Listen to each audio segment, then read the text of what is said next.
Kita mengetahui di Perang Uhud, kaum muslimin mengalami kekalahan saat melawan Quraisy. Bahkan, Rasulullah pun sampai terluka parah. Namun, terdapat banyak hikmah dan pelajaran yang bisa diambil oleh kaum muslimin. Rasulullah berangkat menuju medan Uhud dengan membawa 1.000 pasukan. Dalam perjalanan, Abdullah bin Ubay yang dikenal sebagai orang munafik menarik kembali 300 pasukannya.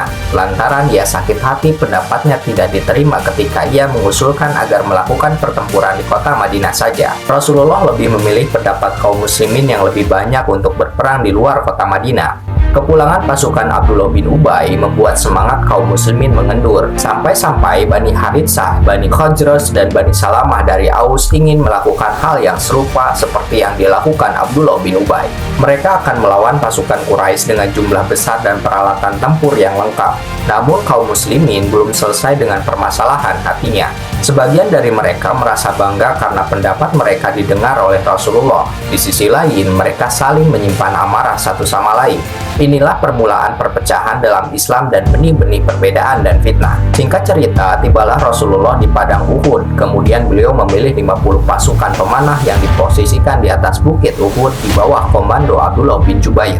Rasulullah berpesan kepada pasukan pemanah agar tetap berada di tempatnya walaupun kaum muslimin mengalami kekalahan atau kemenangan. Pertempuran Uhud ini dimulai dengan duel 1 lawan 1 dan kaum muslimin berhasil membunuh 9 orang pembawa panji Quraisy. Dengan tewasnya ke-9 orang dari pihak Quraisy membuat surut semangat pasukan musyrikin. Setelah itu meletuslah perang Uhud yang dimana kaum muslimin hampir mampu mengalahkan Quraisy dengan jumlah 5 kali lipat dari pasukan muslimin. Selanjutnya mereka mulai mengumpulkan dan menghitung harta rampasan perang.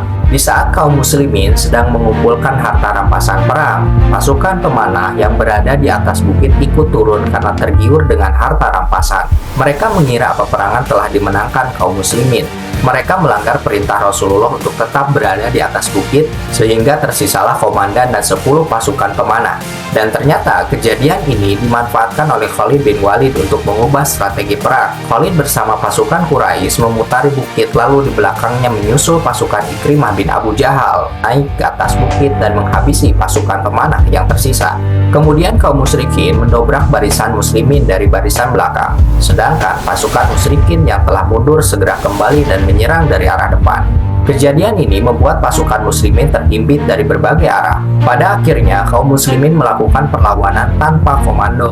Kondisi genting ini mengakibatkan pasukan muslimin panik. Mereka sangat terguncang, sehingga mereka tidak tahu harus berbuat apa. Semangat berperang yang sebelumnya berjihad karena Allah berbalik untuk menjadi mempertahankan diri agar tetap hidup.